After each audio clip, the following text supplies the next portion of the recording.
السلام علیکم ورحمۃ اللہ وبرکاتہ۔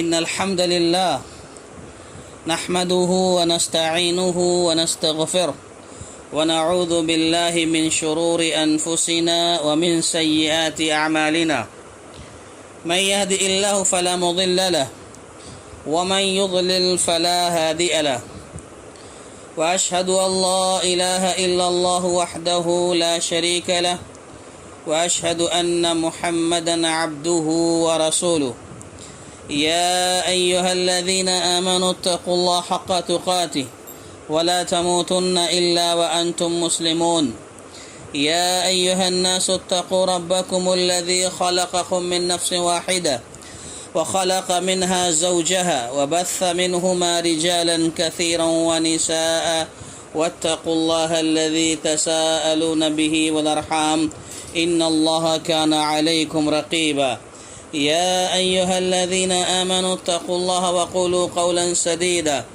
يصلح لكم اعمالكم ويغفر لكم ذنوبكم ومن يطع الله ورسوله فقد فاز فوزا عظيما اما بعد فان خير الحديث كتاب الله وخير الهدي هدي محمد صلى الله عليه وسلم وشر الامور محدثاتها وكل محدثة بدعة وكل بدعة ضلالة وكل ضلالة في النار۔ أعوذ بالله السميع العليم من الشيطان الرجيم من همزه ونفخه ونفسه بسم الله الرحمن الرحيم قالوا ادع لنا ربك يبين لنا ما هي قال إنه يقول إنها بقرة لا فارض ولا بكر عوان بين ذلك ففعلوا ما تؤمرون قالوا ادع لنا ربك يبين لنا ما لونها قال إنه يقول إنها بقرة صفراء فاقع لونها تسر الناظرين قالوا ادع لنا ربك يبين لنا ما هي إن البقرة شابه علينا وإنا إن شاء الله لمهتدون قال إنه يقول إنها بقرة لا ذلول تطير الأرض ولا تسقي الحرث مسلمة لا شية فيها قالوا الآن جئت بالحق فذبحوها وما كادوا يفعلون۔ انہوں نے کہا اے موسیٰ دعا کیجئے کہ اللہ تعالی ہمارے لیے اس کا حلیہ بیان کر دے۔ آپ نے فرمایا سنو، وہ گائے نہ تو بالکل بڑھیا ہوگی یعنی بڑی عمر کی ہوگی، نہ بچہ بلکہ درمیانی عمر کی نوجوان ہو۔ اب جو تمہیں حکم دیا گیا ہے بجا لاؤ۔ پھر وہ کہنے لگے کہ دعا کیجئے کہ اللہ تعالیٰ بیان کرے کہ اس کا رنگ کیسا ہے، اس کا رنگ کیا ہے۔ فرمایا وہ کہتا ہے وہ گائے زرد رنگ کی ہو، چمکیلا اور دیکھنے والوں کو بھلا لگنے والا اس کا رنگ ہو۔ وہ کہنے لگے اپنے رب سے دعا کیجئے کہ ہمیں اس کا مزید حلیہ بتلائیں۔ اس قسم کی گائے تو بہت ہیں، پتہ نہیں چلتا، اگر اللہ نے چاہا تو ہم ہدایت والے ہو جائیں گے۔ آپ نے فرمایا کہ اللہ کا فرمان ہے کہ وہ گائے کام کرنے والی، زمین میں ہل جوتنے والی اور کھیتوں کو پانی پلانے والی نہ ہو، وہ تندرست اور بے داغ ہو۔ انہوں نے کہا اب آپ نے حق واضح کر دیا، گو وہ حکم برادری کے قریب نہ تھے لیکن اسے مانا اور وہ گائے ذبح کر دی۔ محترم خواتین اسلام، معلمات اور عزیز طالبات،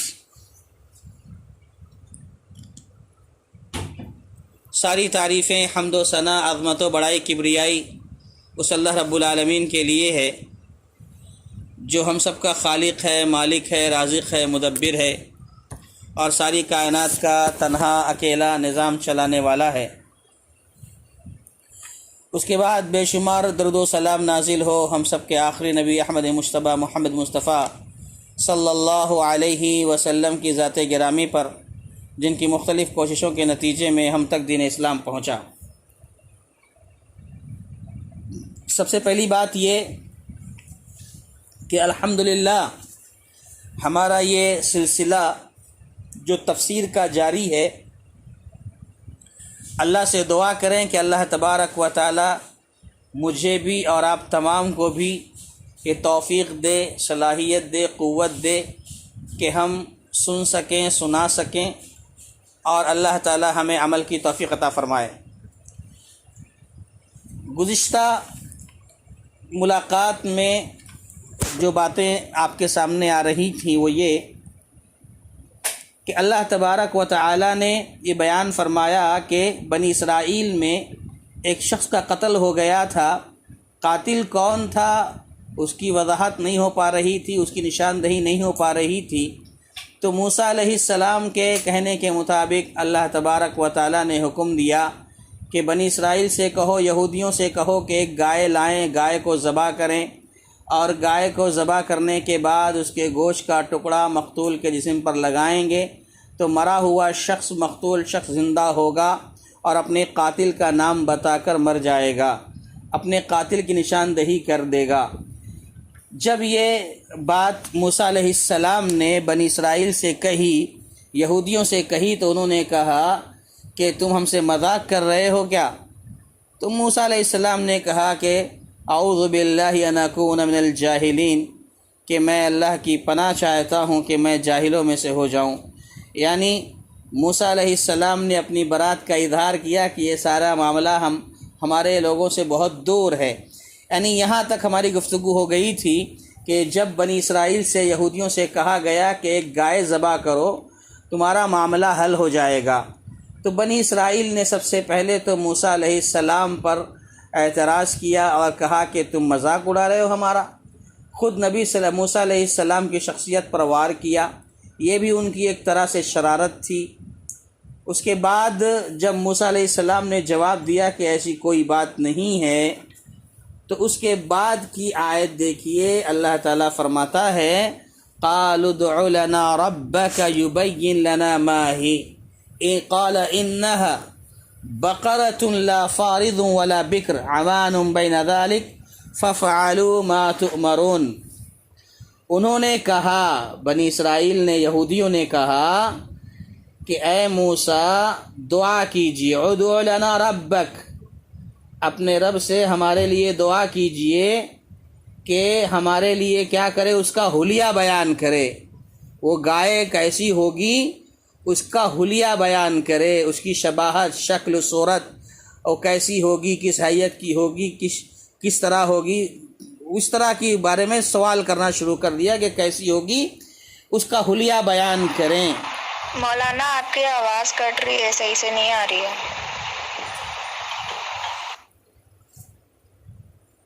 جی قالوا ادع لنا ربك يبين لنا ما هي. ابھی آ رہی آواز؟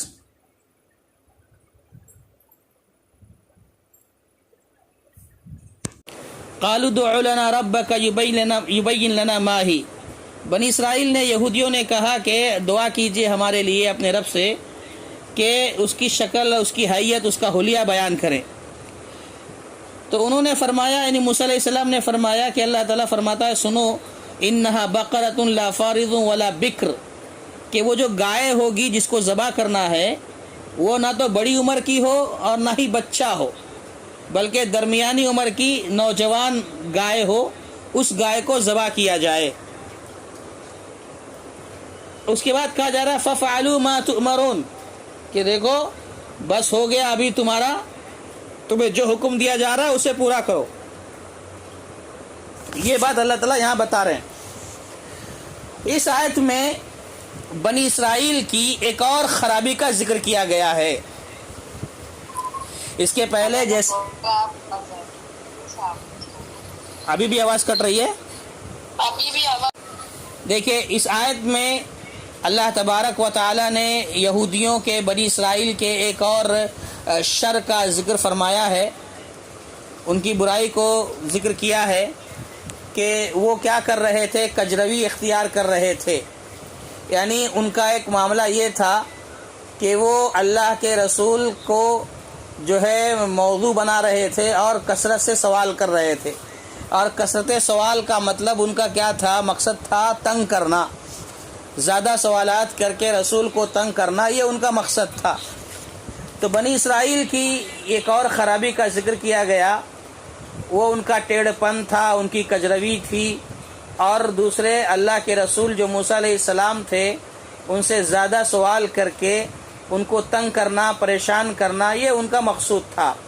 تو یہ ان کی فطرت تھی، بنی اسرائیل کی فطرت تھی کہ وہ اس طریقے کا طریقہ اختیار کرتے تھے، وہ اس طریقے سے رہتے تھے، یہ معاملہ تھا ان کا۔ تو اس واقعے نے جو گائے کے ذبح کا واقعہ پیش آیا، اس واقعے میں انہوں نے اپنی کجروی کا، ٹیڑھے پن کا ثبوت دیا، اور گائے کی عمر وغیرہ سے جو سوال کرنے لگے، تو یہ معاملہ جو تھا انہوں نے خود اپنے اوپر کیا کر لی، سختی کر لی۔ اگر یہ لوگ خاموشی کے ساتھ کوئی کھود کرید نہ کرتے، گائے کو ذبح کرنے کا حکم دیا گیا، گائے ذبح کر دیتے تو کام بن جاتا، لیکن جب انہوں نے اپنے آپ پر سختی کی تو اللہ تعالیٰ نے بھی ان پر سختی کی۔ تو قالوا ادع لنا ربک یبین لنا ما ہی انہا بقرۃ لا فارض ولا بکر۔ تو بہرحال ان کے سوال پر جواب تو دے دیا گیا، یعنی جیسے جیسے وہ سوال کرتے گئے وہ قید و بند میں پڑتے چلے گئے، یعنی ان کا جو گائے کو پکڑ کر لانا تھا، تلاش کرنا تھا، وہ مشکل سے مشکل تر ہوتا چلا گیا۔ پہلے حکم دیا گیا تھا کہ ایک گائے کو لا کر ذبح کرو، کوئی بھی گائے لاتے ذبح کر دیتے، معاملہ ہو جاتا، لیکن وہ کہہ رہے ہیں کہ کیسی گائے چاہیے، اس کا حلیہ بیان کرو۔ تو پھر اب شرط رکھی گئی کہ وہ نہ زیادہ بڑی عمر کی ہو اور نہ ہی بچی ہو، بچہ ہو، درمیانے عمر کی ہو، اس طرح سے بات کی گئی۔ اب یہاں دیکھیے، قالوا ادع لنا ربک، انہوں نے کہا ہمارے لیے اپنے رب سے دعا کیجئے۔ مفسرین بیان کرتے ہیں، خاص طور پر شیخ عثیمین رحمہ اللہ ذکر کرتے ہیں کہ فیہا بیان سوء اخلاق بنی اسرائیل، یہ بنی اسرائیل کے ایک بدترین اخلاق کا ذکر کیا گیا ہے۔ بنی اسرائیل کے اندر ایک جو برے اخلاق تھے، ان میں ایک برے اخلاق کا ذکر کیا گیا، لأنہم لم یقولوا ادعوا اللہ لنا، انہوں نے یہ نہیں کہا کہ ادعوا اللہ سے ہمارے لیے دعا کرو، بلکہ کیا کہا، ادعوا لنا ربک، کہا اپنے رب سے ہمارے لیے دعا کیجئے۔ یہ نہیں کہا ادعوا اللہ لنا، ہمارے لیے اللہ سے دعا کرو، ایسا نہیں کہا، ادعوا لنا ربک کہا، اپنے رب سے ہمارے لیے دعا کیجئے۔ تو یعنی مطلب یہ ہوا کہ انہوں نے اپنے آپ کو ایک الگ فہرست میں رکھا، الگ صف میں رکھا، الگ جگہ رکھا، اور موسیٰ علیہ السلام کو اور رب کو ایک الگ جگہ میں رکھا۔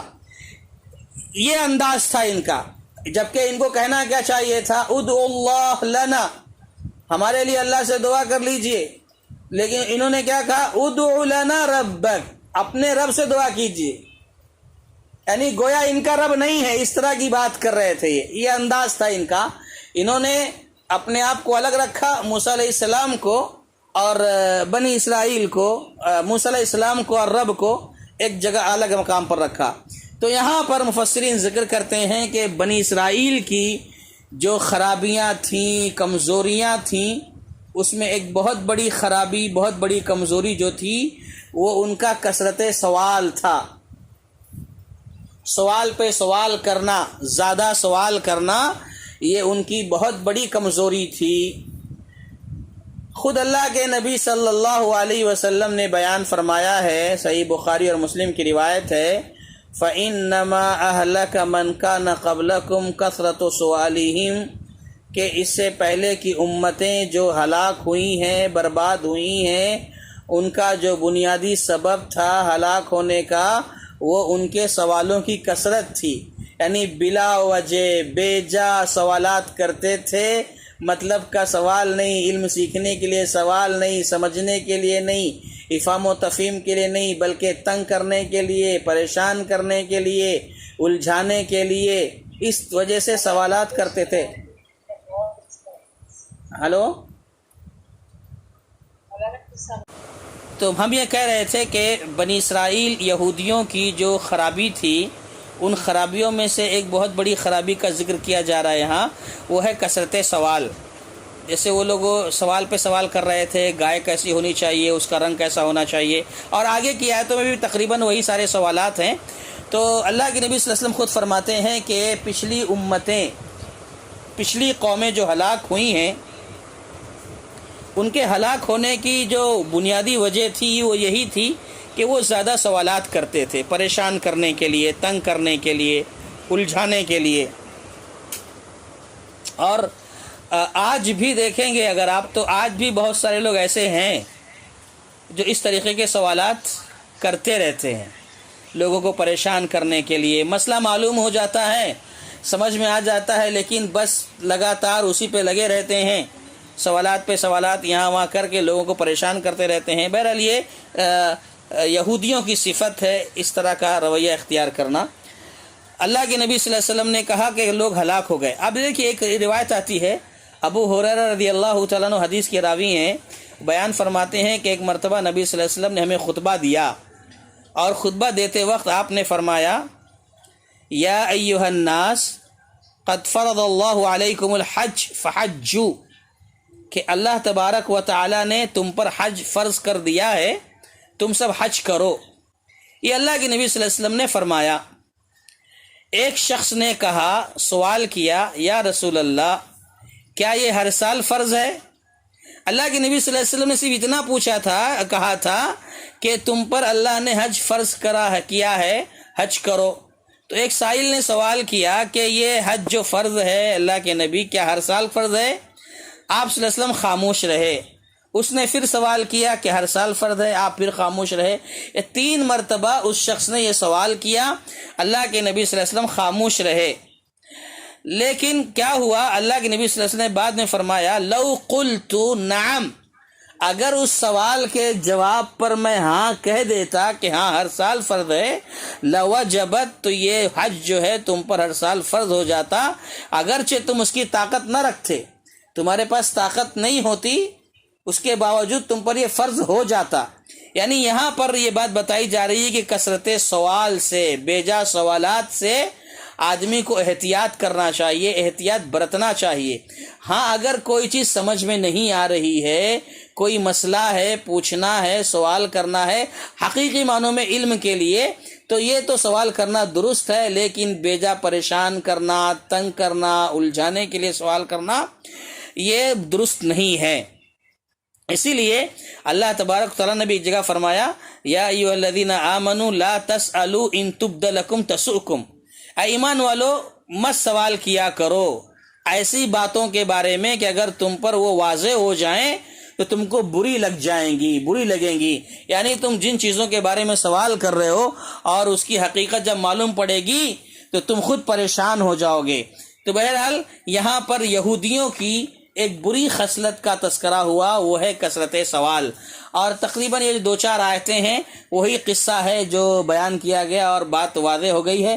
پھر انہوں نے کہا، جب اللہ تعالیٰ نے فرمایا کہ گائے جو ہے نہ زیادہ بڑی عمر کی ہو نہ زیادہ چھوٹی ہو بلکہ نوجوان ہو، اس کے بعد پھر انہوں نے سوال کیا قالوا ادع لنا ربک یبین لنا ما لونھا، اچھا ایسی بات ہے تو اب یہ بتائیے اس کا رنگ کیسا ہونا چاہیے، دعا کیجئے، بتائیے ہمیں کہ اس کا رنگ کیسا ہو، کس رنگ کی ہونی چاہیے. پھر انہوں نے ایک سوال کر لیا، پھر وہ جو ہے پھنس گئے. تو کہا گیا کہ انہ یقول انہا بقرۃ صفراء فاقع لونھا تسر الناظرین. اچھا اگر سوال کر رہے ہیں تو دیکھو گائے جو ہے زرد رنگ کی ہو، پیلے رنگ کی ہو، اور فاقع لونھا تسر الناظرین، چمکیلی ہو، دیکھنے والے کو اچھا لگے، بھلا لگے، اس طرح کا رنگ ہو. اب یہ بھی شرط رکھ دی گئی کہ اس طرح کا جانور، اس طرح کی گائے تلاش کرو. تو یہاں پر ایک بات مفسرین نے یہ لکھی ہے کہ جب انسان آخرت کو فراموش کر دیتا ہے، آخرت کو بھول جاتا ہے، تو تعویلیں گڑنے لگتا ہے، طرح طرح کی باتیں کرنے لگتا ہے.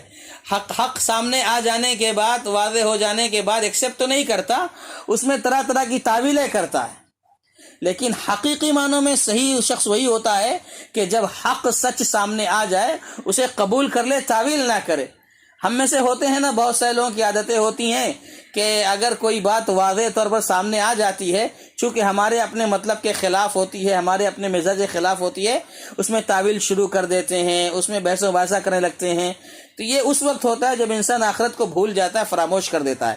تو بنی اسرائیل کا بھی یہی رویہ رہا کہ یہ لوگ خالی تعویلیں کرنے لگے تھے، گڑنے لگے تھے باتیں، بس اس طرح کا معاملہ ان کا رہا. پھر آگے کی آیت دیکھیے، قالوا ادع لنا ربک یبین لنا ما ہی ان البقرۃ تشابہ علینا وإنا ان شاء اللہ لمہتدون. انہوں نے اب یہاں پھر کیا کہا، کہنے لگے ہم اپنے رب سے دعا کر دیجئے کہ ہمیں اس کا مزید حلیہ بتا دیں، مزید اس کے اوصاف بتا دیں، کیونکہ اس گائے کو تلاش کرنا مشکل ہو گیا ہے. ایسی قسم کی تو بہت ساری گائیں ہیں، یعنی بڑی عمر کی نہ ہو، چھوٹی عمر کی نہ ہو، جوان ہو اور پیلے رنگ کی ہو. ایسی تو بہت ساری گائے ہیں، ہمیں سمجھ میں نہیں آ رہا ہے کہ ہم کون سی گائے تلاش کریں، اور مزید کچھ وضاحت کیجئے. اس طرح پھر سوال کرنے لگے وہ لوگ، اور آخر میں کہتے ہیں وَإِنَّ إِن شَاءَ اللَّهُ لَمُهْتَدُونَ، اگر اللہ نے چاہا تو ہم ہدایت والے ہو جائیں گے. یہاں انہوں نے ایک بات یہ کہی وَإِنَّ إِن شَاءَ اللَّهُ لَمُهْتَدُونَ، کہ انشاءاللہ اگر اللہ نے چاہا تو ہم ہدایت والے ہو جائیں گے، یعنی ہم صحیح گائے کو تلاش کر لے جائیں گے. اس آیت کے حوالے سے بعض سلف نے تفسیر میں لکھا ہے، امام عثیمین شیخ عثیمین رحمہ اللہ نے ذکر فرمایا ہے کہ اگر یہ لوگ انشاءاللہ نہیں کہتے، یہودیوں نے جو انشاءاللہ کہا اور ان کو گائے مل گئی، گائے ذبح کی گئی، سارا واقعہ پیش آیا، کہتے ہیں انہوں نے انشاءاللہ کہا، اگر یہ لوگ انشاءاللہ نہیں کہے ہوتے تو یہ لوگ کبھی بھی اس گائے کو پا نہیں سکتے تھے، وہ مطلوبہ گائے ان کو مل نہیں سکتی تھی. انشاءاللہ کہنے کی وجہ سے، انشاءاللہ کی برکت کی وجہ سے انہیں وہ گائے حاصل ہو گئی. اب یہاں دیکھیے ایک بہت بڑی بات کہی جا رہی ہے، بہت بڑی نصیحت کی جا رہی ہے، وہ یہ ہے کہ انشاءاللہ کا جو لفظ ہے نا، اللہ کی مشیت، اللہ نے چاہا تو، اللہ کی مرضی شامل حال رہی، اللہ کی مشیت رہی تو ہو جائے گا. دیکھیے یہ ایک چھوٹا سا کلمہ ہے، انشاءاللہ ایک چھوٹا سا کلمہ ہے، لیکن یہ کلمہ بہت ہی مختصر ہونے کے باوجود اپنے اندر بہت بڑی طاقت رکھتا ہے، بڑی قوت ہے اس کے اندر. اور یہی وجہ ہے کہ انبیاء کرام ہر کام سے پہلے انشاءاللہ کہا کرتے تھے. انبیاء کرام ہر کام سے پہلے انشاءاللہ کہا کرتے تھے. جیسے میں آپ کو مثال دیتا ہوں اور انشاءاللہ کے حوالے سے چند نکات آپ کے سامنے رکھتا ہوں. مفسرین نے ذکر کیے، ماشاءاللہ بڑی اہم باتیں ہیں جو ہماری زندگی میں شامل ہیں. انشاءاللہ کا لفظ ہمیں استعمال کرنا چاہیے اور ہم روزمرہ کی زندگی میں استعمال کرتے ہیں. تو اس کی کیا چیزیں ہیں، اس میں کیا کیا حکمتیں ہیں، کیا کیا نکات ہیں، یہ میں آپ کے سامنے پیش کر رہا ہوں. اس کی تفسیر میں جو مفسرین نے ذکر فرمایا ہے، یہ ایک بات تو یہ کہ یہ کلمہ جو ہے یہ بڑی اپنے اندر بڑی طاقت رکھتا ہے. انبیاء کرام انشاءاللہ کہا کرتے تھے اپنے ہر کام میں. جیسے کہ موسیٰ علیہ السلام جب مصر سے نکل کر مدین پہنچتے ہیں، اور وہ سارا واقعہ آپ جانتے ہیں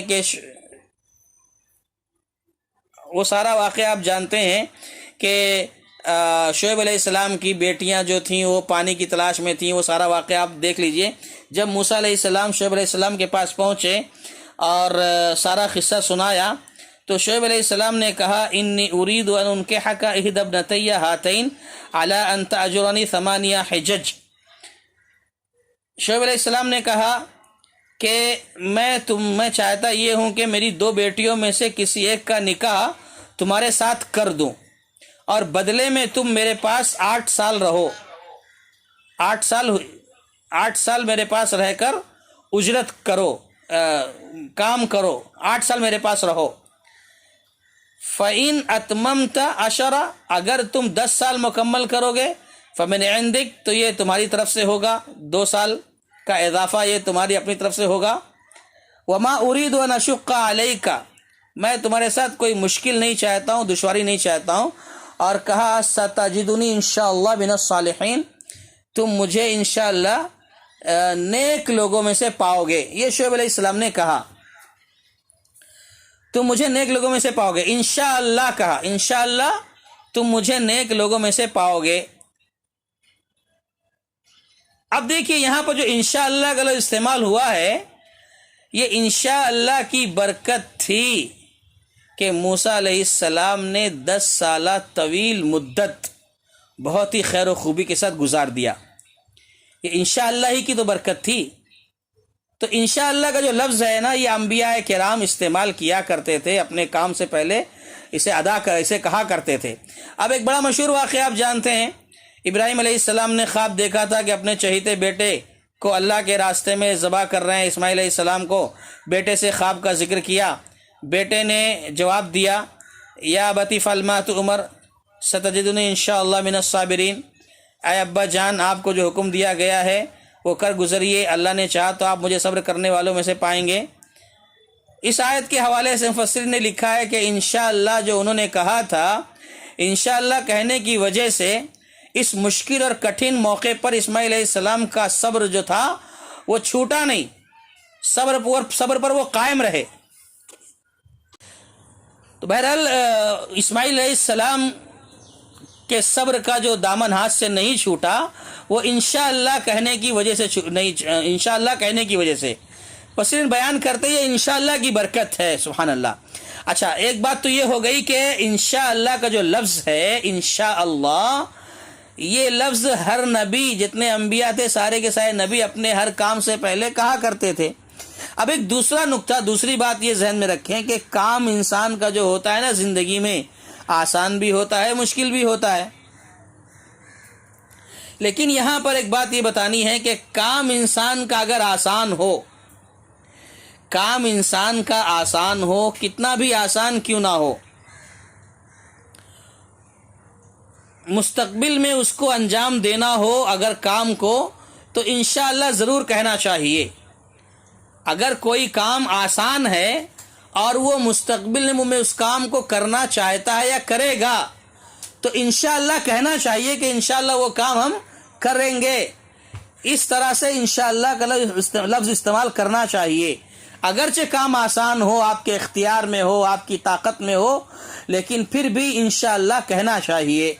جیسے کہ یوسف علیہ السلام کو اللہ تبارک و تعالی نے جب مختلف آزمائشوں سے گزارنے کے بعد یوسف علیہ السلام کو مصر کا بادشاہ بنایا گیا، بادشاہ بنا دیا، اور اس بیچ میں جب یوسف علیہ السلام کے بھائی آئے، دوران میں یوسف علیہ السلام کے بھائیوں سے تعارف ہوا، ملاقات ہوئی، تو یوسف علیہ السلام نے اپنے بھائیوں سے کہا کہ دیکھو جو ہو گیا معاملہ ہو گیا، اب ایک کام کرو، والدین کو اور تمام گھر والوں کو مصر لے کر آ جاؤ، تمام گھر والوں کو، رشتہ داروں کو، والدین کو مصر لے کر آ جاؤ۔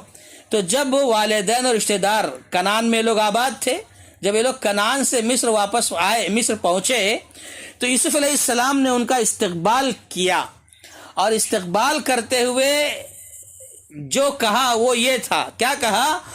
قرآن مجید ذکر کرتا ہے سورہ یوسف میں آیت نمبر 99 میں، ادخلوا مصر انشاء اللہ آمنین، کہ آپ لوگ شہر میں داخل ہو جائیں، اگر اللہ چاہے تو امن کے ساتھ رہیں گے، امن کے ساتھ رہو گے، یہ کہا یوسف علیہ السلام نے۔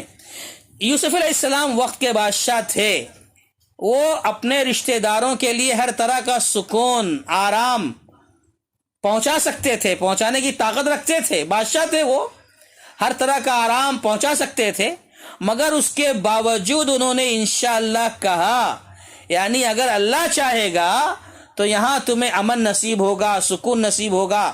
یوسف علیہ السلام کو اختیار تھا، پاور تھا، قدرت تھی، طاقت تھی، بادشاہ تھے، وہ ہر طرح سے امن و سکون کے ساتھ اپنے گھر والوں کو رکھ سکتے تھے، لیکن اس کے باوجود انہوں نے انشاءاللہ کا لفظ استعمال کیا کہ اگر اللہ نے چاہا تو کہا، کہنے کا مطلب یہ کام کتنا ہی آسان کیوں نہ ہو، مستقبل میں اگر اس کام کو کرنا ہے، آسان ہی کیوں نہ ہو، تو انشاءاللہ کہنا چاہیے۔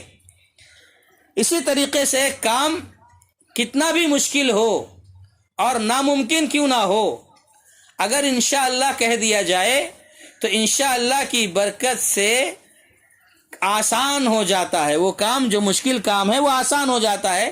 اس کی مثال یہی دیکھیے، بنی اسرائیل جو ہے، جب ان سے کہا گیا گائے ذبح کرو تو انہوں نے مشکل بنا دیا نا اپنے معاملے کو۔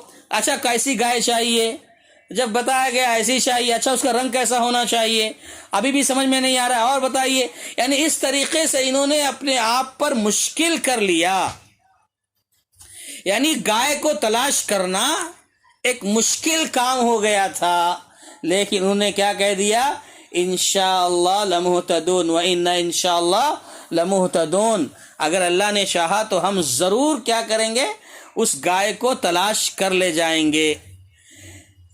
تو انشاءاللہ کہنے کی وجہ سے ان کا مشکل کام بھی آسان ہو گیا۔ اب اسی طریقے سے ایک اور نکتہ، ایک اور بات یہ ہے، انشاءاللہ اگر آدمی نہ کہے، انشاءاللہ کہنا چاہیے، چاہے کام آسان ہو یا مشکل ہو، انشاءاللہ کہنا چاہیے۔ اگر کام آسان ہو تب بھی انشاءاللہ کہنا چاہیے، اگر کام مشکل ہو تب بھی انشاءاللہ کہنا چاہیے، کہ انشاءاللہ کہنے سے مشکل کام آسان ہو جاتا ہے۔ اب یہاں ایک تیسری بات یہ ہے کہ انشاءاللہ اگر بندہ نہ کہے تو انشاءاللہ نہ کہنے کی وجہ سے آسان کام بھی مشکل ہو جاتا ہے، آسان کام بھی مشکل ہو جاتا ہے اگر انشاءاللہ نہ کہا جائے۔ اب اس کی مثال میں آپ کو دیتا ہوں کہ انشاءاللہ کہنے کے باوجود آسان کام مشکل کیسے ہو گیا۔ آپ جانتے ہیں کہ ایک مرتبہ یہودیوں نے رسول اللہ صلی اللہ علیہ وسلم سے 3 سوالات کیے، روح کے بارے میں سوال کیا، اصحاب کہف اور ذوالقرنین کے بارے میں سوال کیا کہ روح کی کیا حقیقت ہے، اصحاب کہف کون تھے، ذوالقرنین کون تھا، یہ سوال کیا یہودیوں نے۔ تو نبی صلی اللہ علیہ وسلم نے فرمایا ان کے جوابات میں تمہیں کل بتاؤں گا، کل بتاؤں گا، یہ کہہ کر آپ چلے گئے۔ لیکن کیا ہوا، 15 دنوں تک وحی کا سلسلہ ختم ہو گیا، 15 دنوں تک وحی نہیں آئی۔ یعنی اللہ کے نبی صلی اللہ علیہ وسلم کے لیے آسان تھا، وہی روز آیا کرتی تھی، وقتاً فوقتاً آیا کرتی تھی، جب کوئی ضرورت پیش ہوتی تھی تو وہی آ جایا کرتی تھی۔ لیکن یہاں اللہ کے نبی نے کہا صلی اللہ علیہ وسلم نے کہ میں تمہیں کل بتاؤں گا، اور اتنا کہہ کر آپ چلے گئے تو 15 دنوں تک وہی نہیں آئی۔ 15 دن کے بعد جب وحی آئی تو نبی صلی اللہ علیہ وسلم سے یہ کہا گیا وَلَا تَقُولَنَّ لِشَيْءٍ إِنِّي فَاعِلٌ ذَلِكَ غَدًا، کہ نبی کسی بھی چیز کے بارے میں یہ نہ کہیں کہ میں اس کام کو کل کر دوں گا، ہاں یہ کہیے اگر اللہ نے چاہا تو کروں گا، اللہ نے چاہا تو کروں گا۔ یعنی انشاءاللہ اللہ کے نبی صلی اللہ علیہ وسلم نے نہیں کہا تھا، خالی صرف یہ کہا میں کل بتاؤں گا، تو یہ کام آسان تھا۔ روح کے بارے میں بتانا، اصحاب کہف ذوالقرنین کے بارے میں بتانا، اللہ تعالیٰ وحی کے ذریعے نبی کو بتا دیتا تھا صلی اللہ علیہ وسلم، آپ بتا سکتے تھے، آسان کام تھا۔ لیکن انشاءاللہ نہ کہنے کی وجہ سے 15 دن تک کے وحی منقطع ہو گئی، کام رک گیا۔ اسی طریقے سے صحیح بخاری کا ایک واقعہ یہ آتا ہے کہ سلیمان علیہ السلام کو اللہ نے کئی بیویوں سے نوازا تھا۔ ایک دن انہوں نے قسم کھائی کہ میں آج رات ساری بیویوں سے ملاقات کروں گا اور ہر بیوی سے ایک شہسوار بچہ، ایک جنگجو بچہ جنم لے گا جو اللہ کے راستے میں جہاد کرے گا۔ اور لیکن ان سے معاملہ کیا ہو گیا کہ وہ انشاءاللہ کہنا بھول گئے، یعنی ان کے انشاءاللہ نہ کہا انہوں نے، یہ تو کہا کہ میں ایسا کروں گا لیکن انشاءاللہ کہنے میں بھول ہو گئی۔ تو وہ اس رات ساری بیویوں سے خلوت اختیار کی، مگر کسی سے اولاد نہیں ہوئی، کسی سے اولاد نہیں ہوئی، صرف ایک بیوی سے ایک اولاد ہوتی ہے، وہ بھی ناقص بچہ پیدا ہوتا ہے، کمزور بچہ پیدا ہوتا ہے۔ اس واقعے کو بیان کر کے پیارے نبی صلی اللہ علیہ وسلم فرماتے ہیں وَأَيْمُ الَّذِي نَفْسُ مُحَمَّدٍ بِيَدِهِ لَوْ قَالَ إِنْ شَاءَ اللَّهُ لَجَاهَدُوا فِي سَبِيلِ اللَّهِ فُرُسَانًا أَجْمَعُونَ، کہ اس ذات کی قسم ہے جس کے ہاتھ میں محمد صلی اللہ علیہ وسلم کی جان ہے، اگر وہ انشاءاللہ کہتے، یعنی سلیمان علیہ السلام اگر انشاءاللہ کہتے تو ساری بیویوں سے اولاد ہوتی اور سب کے سب مجاہد فی سبیل اللہ ہوتے۔ یہاں دیکھیے ایک انشاءاللہ نہ کہنے کی وجہ سے معاملہ پورا الٹ ہو گیا۔ تو کہنے کا مطلب یہ ہے کہ انشاءاللہ اگر نہ کہا جائے تو بنا ہوا کام، آسان کام بھی مشکل ہو جاتا ہے، پریشان کن ہو جاتا ہے۔ اس لیے انشاءاللہ کہنا چاہیے، یہ بہت بڑی نصیحت ہے اور بہت اہم نصیحت ہے۔ قرآن مجید میں مختلف مقامات پر اس کے بارے میں مختلف حوالوں سے بات کی گئی ہے۔ ابھی جیسے ایک بات اور کہ انشاءاللہ کا مطلب کیا ہے، معنی کیا ہے، اگر اللہ چاہے، اگر اللہ چاہے تو اس کا مطلب یہ ہے، تو کام کتنا ہی اچھا کیوں نہ ہو، اس بات کو بھی ذہن میں رکھو، اگر اللہ چاہے یہ مطلب ہے اس کا۔ تو اب ہم کوئی کام کرنا چاہتے ہیں، اب وہ کام کتنا بھی اچھا ہو، اگر اللہ نہ چاہے کام اچھا ہو، آپ نے انشاءاللہ بھی کہا ہے، کام اچھا ہو انشاءاللہ بھی کہا ہے، لیکن اگر اللہ کی مشیت نہیں ہوگی تو وہ کام نہیں ہوگا۔ یہ ہمارا ایمان ہونا چاہیے، یہ ہمارا عقیدہ ہونا چاہیے کہ کام کتنا ہی اچھا ہو، نیک ہو، اور ہم نے انشاءاللہ بھی کہہ دیا ہے، لیکن اگر پھر بھی وہ کام نہیں ہو رہا ہے تو یہ سمجھ لینا کہ اللہ نہیں چاہتا کہ وہ ہو، اللہ کی مشیت نہیں ہے، اس لیے نہیں ہو رہا ہے۔ جیسے صحیح بخاری کا واقعہ ہے کہ موسیٰ علیہ السلام سے کسی نے پوچھا کہ موسیٰ علیہ السلام سے کہ یہ بتائیے کہ لوگوں میں سب سے بڑا عالم کون ہے؟ موسیٰ علیہ السلام نے جواب دیا میں ہوں۔ اللہ کو یہ جملہ پسند نہیں آیا، موسیٰ علیہ السلام کا یہ کہنا کہ سب سے بڑا عالم میں ہوں، اللہ تعالیٰ کو یہ جملہ پسند نہیں آیا، اس لیے کہ انہوں نے اس کی نسبت اللہ کی طرف نہیں کی، اپنی طرف کر لی، یہ اللہ کو پسند نہیں آیا۔ اللہ تعالیٰ نے وحی کے ذریعے موسیٰ علیہ السلام کو بتایا کہ دیکھو اس دنیا میں ہمارا ایک بندہ ایسا بھی ہے جو تم سے بھی بڑا عالم ہے، تم سے زیادہ علم رکھتا ہے۔ حالانکہ دیکھو اصولی طور پر، بنیادی طور پر ایک نبی جو ہوتا ہے وہ سب سے بڑا عالم ہوتا ہے، لیکن موسیٰ علیہ السلام کا خالی یہ کہہ دینا کہ ہاں میں بڑا عالم ہوں، یہ اللہ کو پسند نہیں آیا۔ تو اللہ نے کہا کہ دیکھو ایک بندہ میرا ایسا ہے جو تم سے بھی بڑا عالم ہے۔ تو موسیٰ علیہ السلام نے پوچھا اللہ اس سے ملاقات کس طرح ہوگی، کہاں ہوگی؟ اللہ تبارک و تعالیٰ نے بیان فرمایا، قرآن مجید میں تفصیل اس کی بتائی گئی ہے کہ جہاں دونوں سمندر آپس میں ملتے ہیں وہیں پر اس سے ملاقات ہو سکتی ہے، ہمارا بندہ وہاں موجود ہوگا۔ تو موسیٰ علیہ السلام جو ہے علم حاصل کرنے کی غرض سے ایک لمبا سفر کر کے خضر علیہ السلام کے پاس پہنچتے ہیں۔ خضر علیہ السلام کے پاس جاتے ہیں، وہ ساری تفصیلات قرآن مجید میں موجود ہے، کیسے جاتے ہیں، کیسے پہنچتے ہیں۔ پھر جب ملاقات ہوتی ہے، تعارف ہوتا ہے، اس کے بعد موسیٰ علیہ السلام خضر علیہ السلام سے کہتے ہیں کہ میں آپ کے پاس علم حاصل کرنے آیا ہوں، میں چاہتا ہوں کہ آپ کے پاس رہ کر علم حاصل کروں۔ خضر علیہ السلام نے جواب دیا کہ دیکھو انک لن تستطیع معی صبرا، کہ میرے پاس رہ کر تم صبر نہیں کر سکو گے، برداشت نہیں کر سکو گے، یعنی تم میرے پاس رہ کر علم حاصل نہیں کر سکو گے۔ تو موسیٰ علیہ السلام نے جواب میں فرمایا، کیا فرمایا؟ یہ ہمارا استدلال ہے، ستجدنی انشاءاللہ صابرا ولا عاصی لک من امرا ولا عاصی لک امرا، کہ انشاءاللہ آپ مجھے صبر کرنے والا پائیں گے۔ موسیٰ علیہ السلام کہہ رہے ہیں خضر علیہ السلام سے کہ انشاءاللہ آپ مجھے صبر کرنے والا پائیں گے، اور میں کسی بات میں بھی، کسی بھی چیز میں آپ کی نافرمانی نہیں کروں گا۔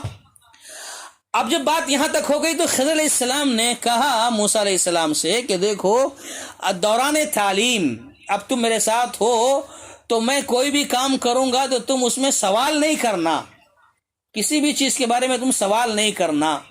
موسیٰ علیہ السلام نے شرط منظور کر لی، مگر جب بھی ان سے یعنی خضر علیہ السلام سے جب بھی بظاہر شریعت کے خلاف کوئی کام نظر آیا، آپ جانتے ہیں 3 واقعے ذکر کیے گئے، تو وہ بظاہر شریعت کے خلاف معاملہ تھا، موسیٰ علیہ السلام صبر نہیں کر سکے اور ٹوک دیے، ہر کام میں ٹوک دیے۔ وہ جب 3 مرتبہ موسیٰ علیہ السلام نے خضر علیہ السلام کو ٹوکا تو خضر علیہ السلام نے کہا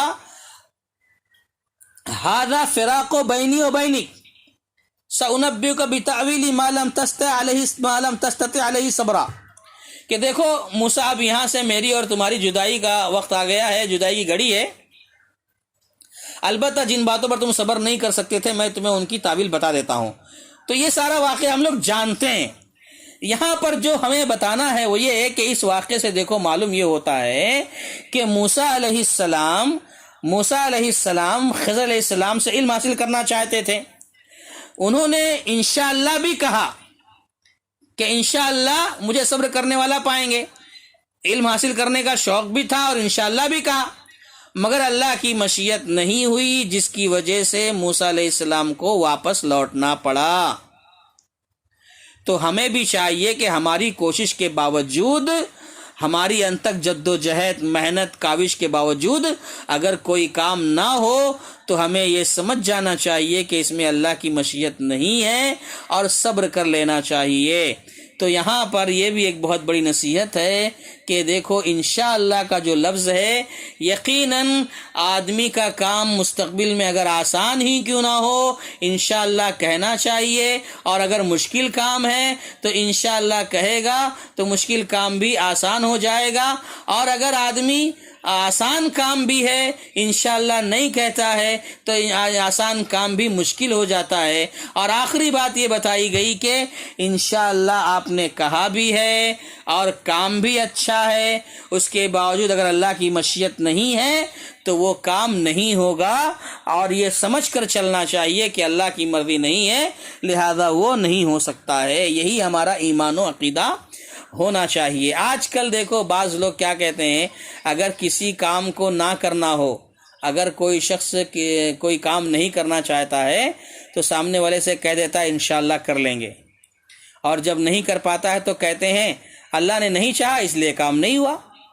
تو یہ غلط حرکتیں ہیں، ان سب چیزوں سے بچنا چاہیے۔ اسی طریقے سے ایک اور آیت مختصر سی بات کر کے ہم بات ختم کر رہے ہیں آج اختصار کے ساتھ، کہ قال انه يقول انها بقرة لا ذلول تثير الارض ولا تسقي الحرث مسلمة لا شية فيها قالوا الآن جئت بالحق فذبحوها وما كادوا يفعلون۔ اب یہاں دیکھیے اللہ تبارک و تعالی نے فرمایا کہ قال انها بقرة، جب انہوں نے پھر سوال کیا نا کہ مزید حلیہ بیان کیجئے گائے کیسی ہونی چاہیے، تو موسیٰ علیہ السلام نے فرمایا کہ اللہ کا فرمان ہے کہ وہ گائے کام کرنے والی، زمین میں ہل جوتنے والی اور کھیتوں کو پانی پلانے والی نہ ہو، وہ تندرست ہو اور بے داغ ہو، یعنی یہ حلیہ بیان کیا کہ اس طرح کی گائے ہونی چاہیے۔ تو انہوں نے کہا اب آپ نے حق واضح کر دیا، قالوا الآن جئت بالحق، تو انہوں نے موسیٰ علیہ السلام سے، یہودیوں نے کہا اب آپ نے صحیح بات کی ہے، اب آپ نے حق بات کی ہے، یعنی اب آپ نے صاف صاف واضح طور پر بیان کر دیا ہے، یہ انہوں نے کہا۔ فذبحوها وما كادوا يفعلون، تو انہوں نے گائے کو لایا، ذبح کیا، جبکہ ایسا معلوم ہو رہا تھا کہ وما كادوا يفعلون، ایسا لگ رہا تو وہ یہ کام نہیں کریں گے۔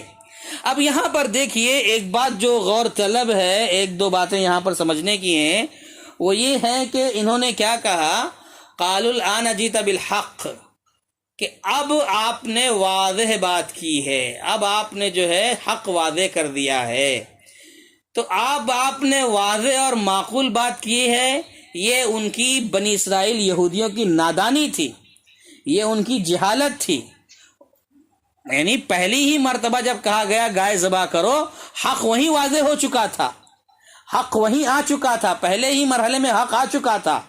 اگر وہ کوئی بھی گائے لا کر ذبح کر دیتے، پیش کر دیتے تو ان کا مقصود حاصل ہو جاتا تھا، لیکن انہوں نے سوال پہ سوال کر کے سختی برتی تو اللہ نے بھی ان پر سختی برتی، اس لیے ان پر پابندیاں بھی بڑھا دی گئیں۔ تو بہرحال یہ معاملہ ان کا جو تھا، یہاں پہ انہوں نے جو ہے ایک بڑی بیوقوفانہ اور نادانی کی بات کی ہے کہ نبی سے کہہ رہے ہیں اب آپ نے حق واضح کیا ہے، یہ بہت غلط بات ہے، حالانکہ حق پہلے ہی واضح ہو چکا تھا۔ اچھا، اس کے بعد ایک جملہ یہ کہا جا رہا ہے کہ فَذَبَحُوهَا وَمَا كَادُوا يَفْعَلُونَ، کہ انہوں نے گائے کو ذبح تو کر دیا لیکن ایسا معلوم ہو رہا تھا کہ وہ ذبح نہیں کریں گے۔ انہوں نے گائے ذبح تو کر لی لیکن قریب تھا کہ وہ ایسا نہیں کر پاتے۔ کیوں ایسا نہیں کر پاتے تھے؟ وہ ایسا کیا ہوتا، کیوں نہیں کر پاتے؟ تو کہتے ہیں کہ ایک بات تو یہ تھی کہ وہ اپنی نافرمانی اور بیجا حجت جو کر رہے تھے، کٹ حجتی جو کر رہے تھے، نافرمانی اور بے حجتی جو بیجا حجت جو کر رہے تھے، اس وجہ سے، یا پھر ایک بات یہ بھی آتی ہے کہ ایک بات تو یہ کہ ان کی نافرمانی کی وجہ سے وہ ذبح نہیں کر پاتے، دوسری بات یہ بتائی جاتی ہے کہ یا پھر گائے بہت مہنگے ہونے کی وجہ سے نہیں کر پاتے۔ گائے مہنگی کیسے ہو گئی تھی؟ تفسیر مفسر نے یہ بھی بیان کیا ہے کہ وہ گائے جو لا کر انہوں نے ذبح کی تھی وہ گائے ایک یتیم بچے کی تھی، اور انہوں نے گائے کے برابر سونا دے کر اسے خریدا تھا۔ مفسر نے کئی باتیں نقل فرمائی ہیں، لیکن یہ بات مفسر نے لکھی ہے کہ وہ ایک یتیم بچے کی گائے تھی اور اس گائے کے وزن کے برابر سونا دے کر کے اسے خریدا گیا تھا۔ تو اس وجہ سے کہا گیا کہ قریب تھا کہ وہ گائے ذبح نہیں کر پاتے، اس لیے کہ گائے بہت مہنگی تھی۔ اس لیے ذبح نہیں کر پاتے، ایک یا یہ کہ ان کی نافرمانی کی وجہ سے وہ ذبح نہیں کر پاتے، یا یہ کہ ان کا گائے ذبح کرنا اس لیے بھی مشکل تھا کیونکہ جو صفت بتائی گئی نا گائے کی، یہ صفت والی گائے بہت کم پائی جاتی ہیں۔ پہلے مرحلے میں کیا کہا گیا کہ گائے جو بڑی عمر کی نہ ہو، چھوٹی عمر کی نہ ہو۔ دوسرے مرحلے میں کہا گیا زرد رنگ کی ہو، چمکیلی ہو، دیکھنے میں اچھی معلوم ہوتی ہو۔ پھر اس کے بعد ان کے سوال کرنے پر کیا کہا گیا کہ وہ دیکھیے کیا نام ہے، ہل چلانے والا، ہل جوتنے والی نہ ہو، کھیتوں میں پانی پلانے والی نہ ہو، تندرست ہو، بے داغ ہو۔ یعنی اس طرح سے جو شرط رکھی گئی، یعنی اس کو جو قید کر دیا گیا مختلف شرائط کے ساتھ، یہ اتنی سختی ہو گئی تھی کہ اس طرح کی گائے بہت مشکل سے مل سکتی تھی۔ اس وجہ سے کہا گیا وما کادو یفعلون، شاید وہ ذبح نہیں کر پاتے، قریب تھا کہ نہیں کر پاتے تھے۔ اور یہ بات بھی واضح کر دی گئی کہ اگر وہ لوگ کوئی معمولی سی گائے بھی ذبح کر دیتے تو ان کی طرف سے کافی ہو جاتا تھا، لیکن انہیں سختی برتی تو ان پر بھی سختیاں تھوپ دی گئیں۔ تو بہرحال کہنے کا مطلب یہ ہے کہ بنی اسرائیل یہود تھے جو طرح طرح کے سوالات کر رہے تھے، الجھ رہے تھے، الجھا رہے تھے، پریشان ہو رہے تھے، پریشان کر رہے تھے۔ یہ ان کی بڑی نادانیاں ہیں، بڑی کمزوریاں ہیں، ہم اور آپ نے دیکھا سنا۔ اور ایک بات یہ ذہن میں رکھیں کہ ہم لوگ جو یہ سلسلہ چلا رہے ہیں، انشاءاللہ ہم انشاءاللہ اس کے کچھ سوالات بھی آگے آپ لوگوں کو دیں گے۔ ہماری ساری طالبات بغور سماعت فرمائیں، اور جو بھی طالبات کے علاوہ بھی جو بھی سماعت کر رہی ہیں وہ بھی سنیں کہ انشاءاللہ ہم مہینے 2 مہینے میں اس کے کچھ آبجیکٹو سوالات بنائیں گے، اور وہ سوالات ایسے ہوں گے، بس سمجھ لیجئے آپ کو یا تو آپشن رہے گا، اس پہ ٹک کرنا رہے گا، یا تو صحیح غلط کا نشان لگانا رہے گا۔ ایسے کچھ چھوٹے چھوٹے سوالات رہیں گے جو آپ کو انشاءاللہ دیے جائیں گے، اور اس پر انشاءاللہ ظاہر ہے کہ تقریباً سارے لوگوں کے جوابات صحیح رہیں گے۔ تو قرعہ اندازی کے بعد فرسٹ سیکنڈ تھرڈ آنے والوں کو انشاءاللہ انعامات سے نوازا بھی جائے گا۔ لہذا آپ لوگوں سے گزارش ہے کہ ان ساری چیزوں کو معذرت کے ساتھ السلام علیکم ورحمۃ اللہ وبرکاتہ۔